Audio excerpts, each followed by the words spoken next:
Hello there, lords and ladies, I am the Mighty Gammon, and today we construct a sacrificial altar to the best Star Wars game ever made, Empire at War. Let's begin. This game and its expansion, Forces of Corruption, were released in 2006. You know what else was released in 2006? Gears of War, a game about renegade bakeries taking revenge on gluten-intolerant people. In Empire at War, you have two main theatres of battle, land and space. One is significantly more polished than the other. Or is it?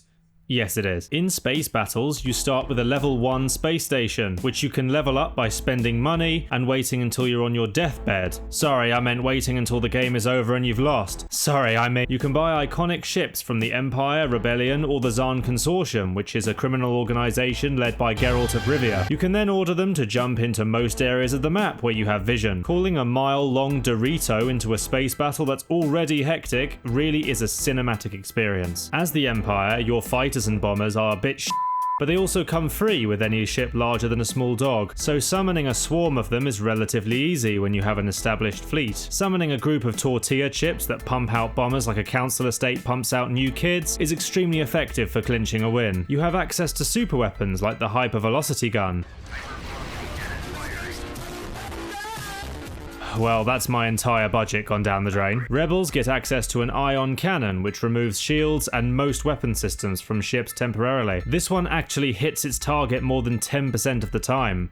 Epic. The Consortium have a different kind of weapon, not fired from the planet below, but we'll get to that in another video. The space battles are always spectacular and can be over very quickly depending on the skill gap of the players. It's very easy to grab a sensor node and drop your whole fleet on the enemy station. Once this is gone, you win. Congratulations. You know what isn't over quickly? The ground battles.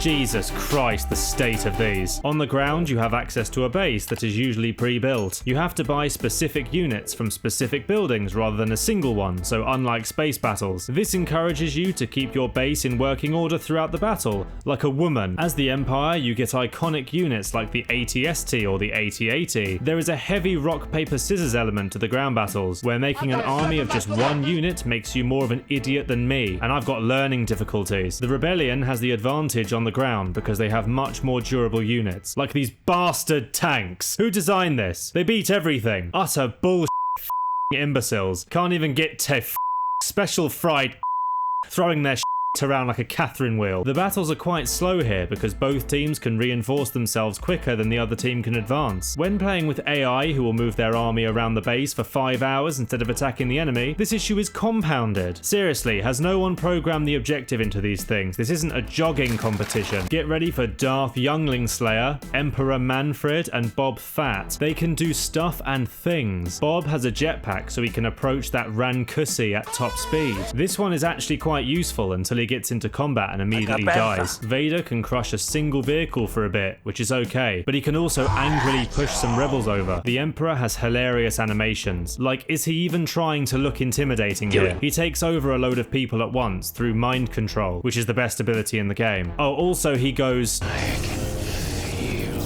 General Veers is an AT-AT but with a high damage ability that usually fails to activate. Welcome to the Empire, bitch. Calling in bombing runs used to be good, but everything seems to tank them now. Also, they get shot down every time because they fly 10mm from the ground. With the expansion, they added orbital bombardments, which are really good, but also cost more than a house in London, so good luck using this. The best mode in the game is Galactic Conquest. That's what makes this the best Star Wars game ever made. However, I will cover this in another video. For now, I need a coffee.